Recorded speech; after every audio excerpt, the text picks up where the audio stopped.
Waheguru Ji Ka Khalsa, Waheguru Ji Ki Fateh. My name is Dawinderpal Singh, and I'm joined today by Dashmesh Singh over in Canada. And we're talking about media, the media landscape, and manipulation in the media. So I'll just first off give you a bit of an introduction of myself. So I have been a business journalist throughout my career for about, the first 10 years of my career. And I was mainly focusing on the technology sectors, the IT and telecoms sectors, and what businesses in those sectors were doing. In the last couple of years, I've taken a bit of a change in direction, and I've started to focus more on the political landscape and the Sikh community in general. I'll pass it over now to Dashmesh Singh, who will give you a bit of a background on himself. Waheguru Ji Khalsa, Waheguru Ji Ki Fateh. I'm based in the west coast of Canada, in Surrey, South Surrey to be specific, in British Columbia.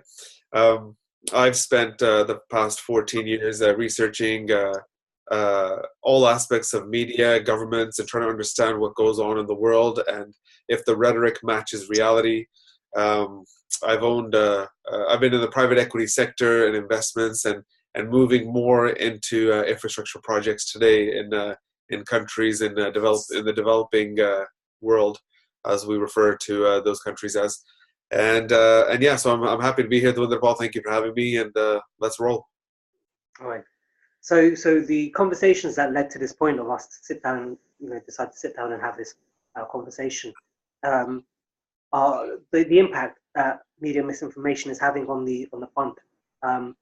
We've both been monitoring what's been happening from the mainstream media, how they've been reporting on world events, from Donald Trump to the Syrian conflict, to Israel and Palestine, and the UK and Canadian domestic governments as well. And it's very clear that all is not what it seems. There's a lot of spin on the news that we're being fed.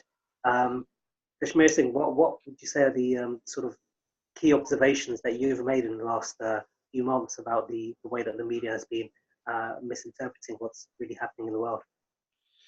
This is we should also say that we're not the first. I mean, there's a whole industry that's being born out of the alt media, as referred to, alternative media, where people, which I find also, the things are misconstrued because everybody has their own agenda and everybody seems to want to conflate things to make money and to get viewers. In the past, we've seen things sensationalized for very short periods of time and then disappear in the media. Allegedly we had an Ebola epidemic that just vanished. We had a necrophilia issue where children's brains and head sizes were tiny, and even in British Columbia they were claiming that this was going to become rampant in Canada for this generation. And I was fortunate enough to have a second child last year. And so my wife and I would have these discussions, and then I would research it to find out, well, is this reality? Is there something to be concerned with? I'd have conversations with doctors, and the doctors would say, well, there's no reality here. This is not actually the case. And so when you speak with people, when you see what's in the media, and I've spoken to UN officials, IMF officials, governments of Canada and US, and former politicians, you find out that what's in the media is not actually what's happening. Yeah, there's this perpetual state of fear that we're kept in, such as the war on terror. We're kind of being given a lot of reasons to be fearful, particularly of anybody who is a Muslim or looks like a Muslim, as the Sikh community has discovered as well. And if you turn on the news, there's always something negative about some immigrant group, usually Muslims, but often the Romanians and even ourselves as well. We're really finding that the Sikhs, particularly in India and in Canada, are being demonized by the media. Yeah, absolutely. And things are never black and white. They're never as they seem. And so you look at, as you mentioned, people are being, immigrants are being constantly demonized. Whereas you'll have a white boy do a mass shooting in a school, and he's not demonized. He's a poor guy who was on depression, but he's not labeled as a terrorist. If it was a Sikh or a Muslim or a Hindu or somebody else, guarantee that person will be labeled as a Muslim. And the media will portray a Muslim doing something wrong as if they all do it.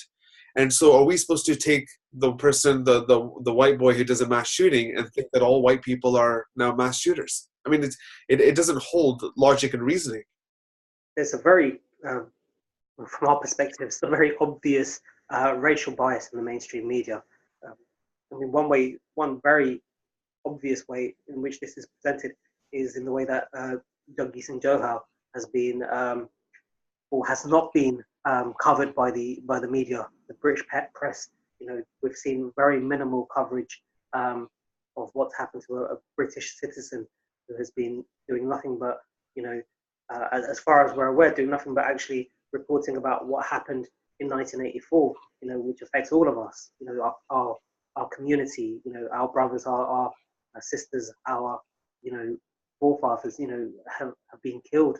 You know, and, you know, a genocide was committed. You know, and we're being silenced by you know, the press as well as the governments involved, was kind of like not given any sort of coverage whatsoever. You know, it's kind of being brushed under the carpet. You know, the guilt has been presumed. You know, Well, isn't it like the British journalist? The British journalist that was captured by ISIS. I mean, he was tortured, and it was all over the news, and it was a horrible thing to have happened. And I'm not saying that it shouldn't have been reported. It should be. But Juggy's also been tortured. And so why in today's day and age can a UK ally take a UK citizen and torture that person, and the British press don't pay attention to it and don't cover it? That is unbelievable to me.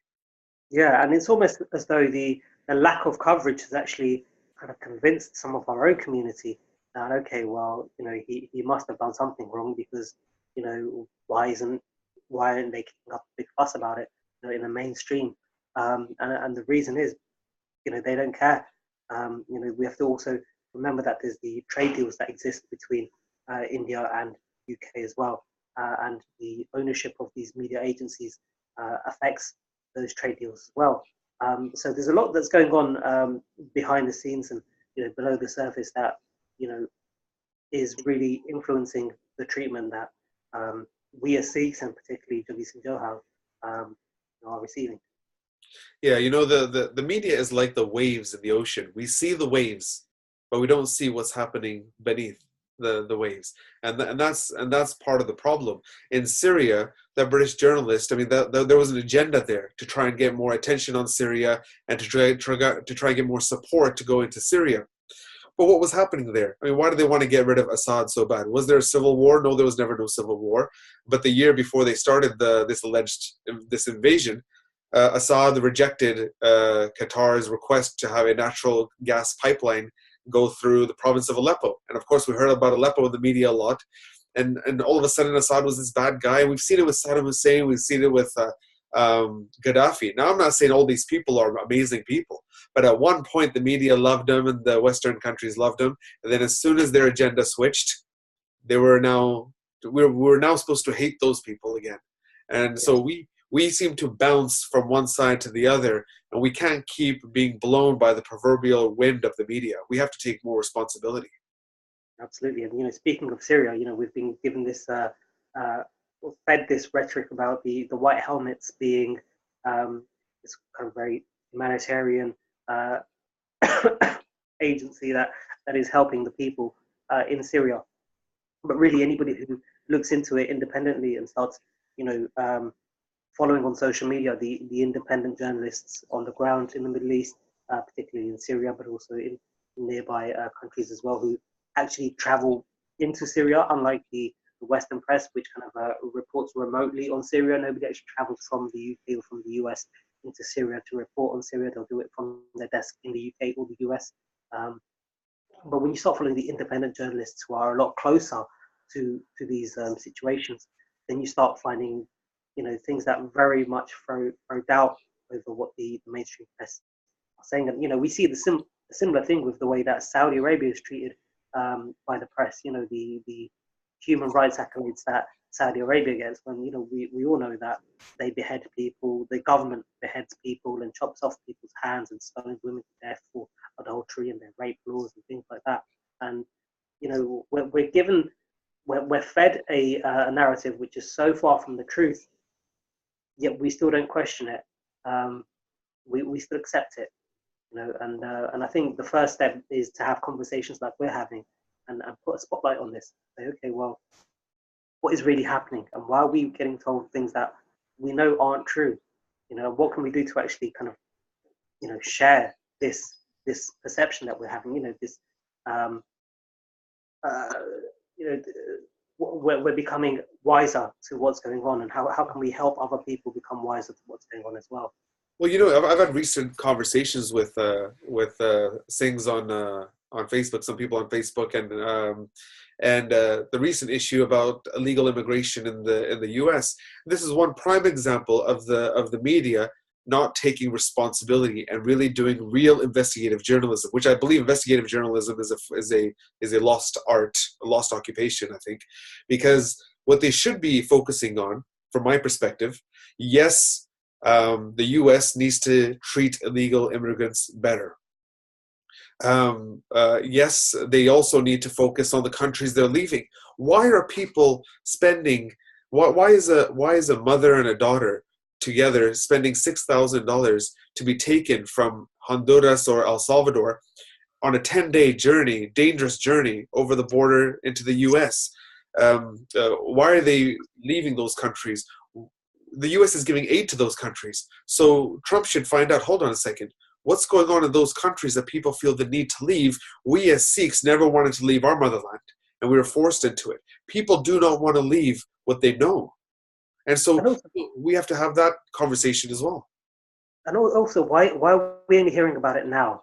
A lot of the pictures of these children in cages, we're finding out now, they came from 2014. They came from the Obama era. But why are they being brought to us now? What else is going on? And we see it time and time again. These things are distractions. There's as you mentioned the other day, there's an Inspector General report that is out, which has got some very important findings in it. And instead of actually focusing on those, somebody's got photos from 2014, and they're saying, "Well, this is happening under Trump." Yeah, exactly. There's real issues in America with, if you have open border policy, first of all, you're no longer a nation. So you have 500,000 illegal immigrants in America, which makes up 2-3% of the population, but they've committed 30% of all murders in the last 2 years in America. That's a real reason for American citizens to be concerned. And so American citizens are not all of a sudden alt-right people, right-wing people against immigration. America to this day takes in more refugees, more asylum seekers, and more immigrants than any other country in the world. American citizens I've worked in several cities in America for prolonged periods of time. I have friends of mine across the United States. People are not inherently racist. You'll have fringe people that have ignorant views, and maybe they've grown up in small towns and they've not been. I've experienced those people before, but that's not the American public in general. Absolutely, I think there has been some words that have been said by Donald Trump that are very questionable in terms of, they inflame xenophobia. But I think at the same time, there's also been a lot of misconstruing of his words as well. I mean, we're talking about immigrants, and we know that Donald Trump recently described some immigrants as being animals. If we listen to the mainstream press, we're led to believe that he was talking about all immigrants. But as you pointed out, he's actually talking about a specific gang of Mexican criminals who he was referring to as animals. But that doesn't seem to be mentioned in the reporting of the mainstream press. Yeah, if you have almost 20,000 reports state that anywhere between 10 and 20,000 people are in this gang called MS-13. They cut organs out of victims' bodies. And you'll hear, if you hear real immigrant people that live in America, they will say that the MS-13 gangs, they're operating in their neighborhoods. So you will find a lot of people who are legal immigrants are against illegal immigration, because illegal immigration is not bringing the best people from those countries. It's bringing people who have criminal backgrounds that can't pass through the asylum centers, that can't pass through legal immigration processes because of their criminal past. That's generally the people that are illegally crossing borders. They're not, most of the time, they're not leaving persecution in Honduras and El Salvador. And if they are leaving because there's persecution there, and that's what the Democrats are saying, well, then why is the media not focusing on it? If that's really happening and it's such a bad situation, go to El Salvador, go to Honduras, and show us what's going on. Right. Yeah, I think we've covered a lot in our first podcast. We could talk for a lot longer, and I'm sure we will in the future with future podcasts. But for now, I would just like to thank you, Dashmesh, for your time, and thank you at home for watching. Thank you very much, and thank you to everybody watching. Vaheguru Ji Ka Khalsa, Vaheguru Ji Ki Fateh. Oh, Vaheguru Ji Ki Fateh.